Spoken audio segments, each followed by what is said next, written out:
به نام خدا، سلام به همگی، خوش اومدین به چنل دینا لرن. امروز آموزش طراحی وبسایت رو داریم، منتها توی برنامه ویژوال استودیو کد یا VS کد و با کدنویسی HTML کار داریم در واقع.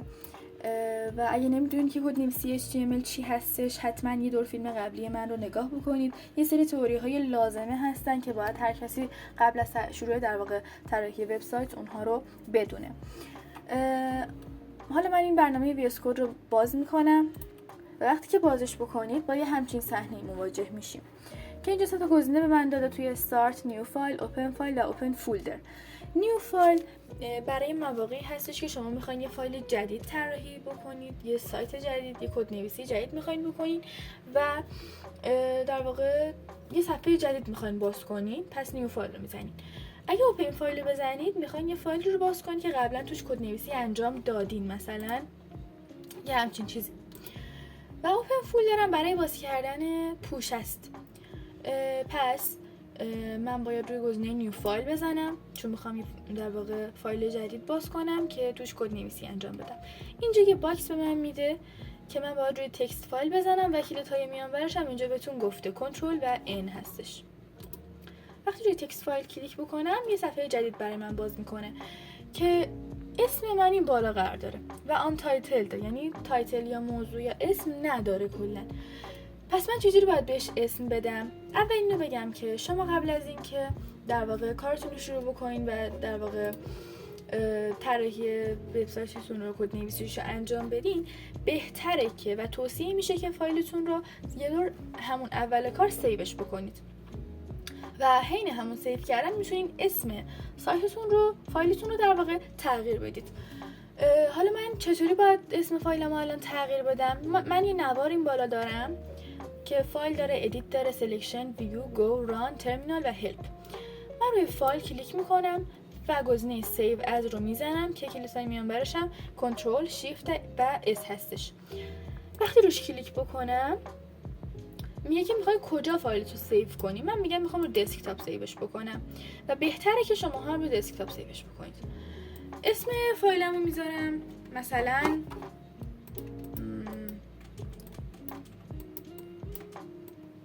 اگه پاک بشه آموزش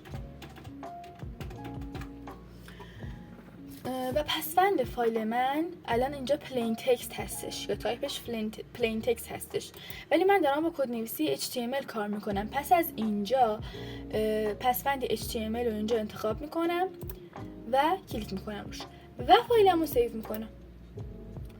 الان ببینید فایل من اسمش شد آموزش و پسوندش هم HTML و روی دسکتاپ من یه فایل به نام آموزش سیو شد که اگه من رو باز بکنم، اگه دقت بکنید با مرورگر فایرفاکس اینو داره باز میکنه، ولی اگه بخواید شما با مرورگرهای دیگه بازش بکنید روی همین راست کلیک میکنین و گزینه اوپن ویث رو میزنین و حالا با این اوپن ویث هر مرورگر که خواستین فایلتون رو در واقع باهاش باز میکنید.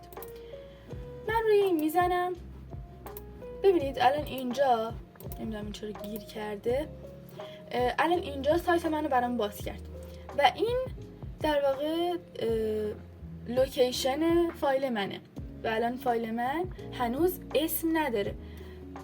از لحاظ سیو شدن روی دسکتاپ اسمش آموزشه. خب ولی من الان میخوام به سایتم یه اسم بدم، خب که وقتی که یکی مثلا سرچ میکنه تاریخ ایران سایت من بالا بیاد. قبل از اون بریم اصلا یاد بگیریم چجوری باید کدنویسی کنیم. برای کدنویسی ما نیاز داریم به تگ، به سری تگ و تگ رو با گیومه میسازیم. یعنی من یه گیومه این اول باز میکنم و یه در واقع علامت تعجب میزنم برای شروع کار. اینجا برای من یه پیشنهاد میده به نام داک تایپ که روش کلیک میکنم و خودش کاملش میکنه که میشه داک تایپ HTML. داک تایپ یعنی همون داکیومنت تایپ و در واقع میگه تایپ فایل تو HTML. این برای چیه؟ این برای اینه که وقتی که شما دارین کدنویسیتون رو میدین به مرورگر از همین اولین خط میفهمه که شما دارین با کدنویسی HTML کار میکنین و با کدنویسی CSS یا جاوا اسکریپت کاری ندارین هنوز. اولین خطمون حتما باید این باشه و هر چند اینتر بزنم ببینید شماره خطا رو اینجا براتون مشخص میکنه. حالا میخوام اون اسمی رو بنویسم که در واقع اسم سایت من چی باشه. باید اینو از چه تگی برم؟ باید از تگ هد یا سر اینو برم برای شروع در واقع کد نویسیم به نام هد که فارسیه. وقتی من اینو ببندم خودش یه تگ دیگه اینجا به من میده. ببینید الان ما به این میگیم یه تگ، به این میگیم یه تگ، به این هم میگیم یه تگ. منتها این تگ اولی من قبلش یه اسلش نداره ولی تگ دومی من قبلش یه اسلش داره. ما به این تگ هایی که قبلش اسلش دارن میگیم تگ بسته و به اونهایی که قبلش اسلش ندارن میگیم تگ باز. الان این داکتاپ HTML من هم یک تگ باز هستش. حالا اسم سایتم چجوری باشه؟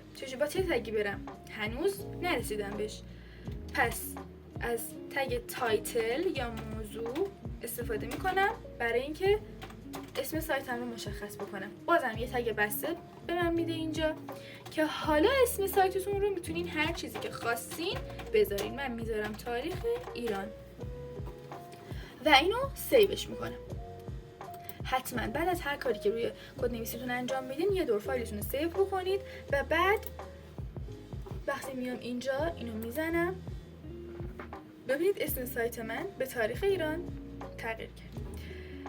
دقت بکنید که این تگ تایتل که اسم در واقع فایلمو توش مینویسم حتما باید داخل تگ هد باشه و این بیرون اگه باشه اینجا باشه هیچ فایده‌ای نداره و اسم سایت من دیگه بالا نمیاد در واقع. پس حتما تگ تایتلتون بین تگ هد باشه. و یه نکته هم که لازمه بهتون بگم اینه که برای اینکه هی مجبور نباشین بعد از هر کاری که انجام میدین روی در واقع فایلتون فایلتون رو سیو بکنید.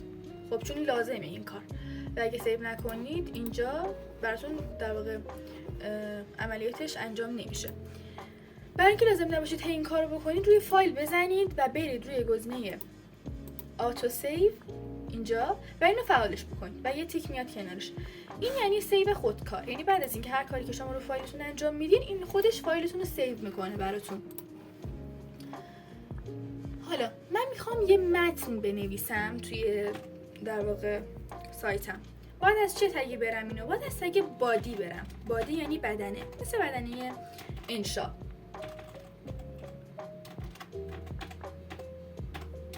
خب دوباره یه تگ بسته به من داد و من هر چیزی که میخوام توی سایتم باشه رو باید داخل این تگ بادی بنویسم. هر آهنگی که میخوام بذارم، هر فیلمی، هر متنی و هر چیزی که هر عکسی و هر چیزی که میخوام باشه باید داخل این تگ بادی باشه. حالا من میخوام یه متن بذارم. این متن رو اینجا کپی میکنم و اینجا پیستش میکنم.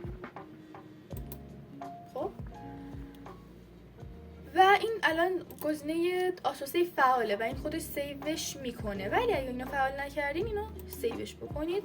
خب و میرم روی تاریخ ایران. چرا الان متن من بالا نیومد؟ چون که من فایلمو یه دور رفرش نکردم، ریلود نکردم. خب اگه این گزینه رو بزنید در واقع سایتتون ریلود میشه و متنتون میاد براتون. به جای این گزینه این بالا میتونین از کلید میانبر F5 استفاده بکنید و سایتتون رو براتون ریلود میکنه.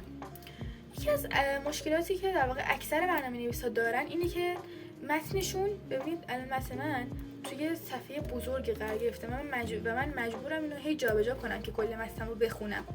برای رفع این مشکل و برای اینکه متن من توی یه صفحه قرار بگیره و من راحت تر باشم میرم روی گزینه ویو، روی این نوار و روی ورد رپ که کلیدهای میانبرش آلت و زی هست میزنم و ببینید متن من رو توی صفحه کوچیک‌تری برای من نسبتاً جمع کرده. حالا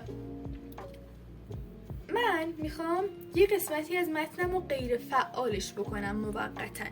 چرا غیر فعال میکنم؟ مثلا شما یه عالمه کد نویسی انجام دادین، خب و فایلتون ارور داده.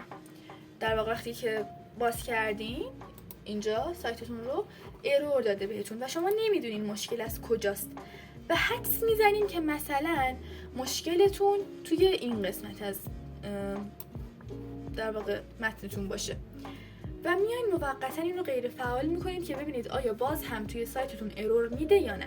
اگه ارور نداد یعنی مشکل از این قسمت سایتتون بوده. اگه ارور دوباره داد یعنی مشکل از این قسمت نبوده. حالا من میخوام اینو غیر فعال کنم. چیکار میکنم؟ از کلیدهای میانبر کنترل و اسلش استفاده میکنم و ببینید یه حالت سبز رنگی به متن من میده که میاد در واقع متنمو کامنت میکنه یا غیر فعالش میکنه. و الان اینجا من اگه فایلم رو لود بکنم سایتم رو ببینید میره و غیر فعال میشه. حالا چطور از حالت غیر فعال برش دارم؟ دوباره انتخابش میکنم و کنترل و اسلش رو میزنم و از حالت غیر فعال در میاد. یه نکته‌ای که خب لازمه بدونیم اینه که بهتره که وقتی که میخواین یه متنی بنویسید در واقع توی سایتتون از تگ پی استفاده بکنید. خب که اول اسم پاراگراف هستش. خب من الان متنمو کات میکنم و میارم داخل این تگ پی. خب تغییری روی در واقع سایت من انجام نمیشه ولی بهتره که وقتی میخواین یه متن بنویسین داخل تگ پی حتما بنویسیدش. این بود از کلیاتی که در واقع فعلا توی جلسه اول باید راجع به طراحی وبسایت توی برنامه VS Code بدونیم. امیدوارم که لذت برده باشید، امیدوارم که یاد گرفته باشید. اگه خوشتون اومد حتما فالو کنید، سابسکرایب هم کنید و این ویدیو رو لایک کنید و ازم حمایت کنید. فعلا خدا نگهدارتون.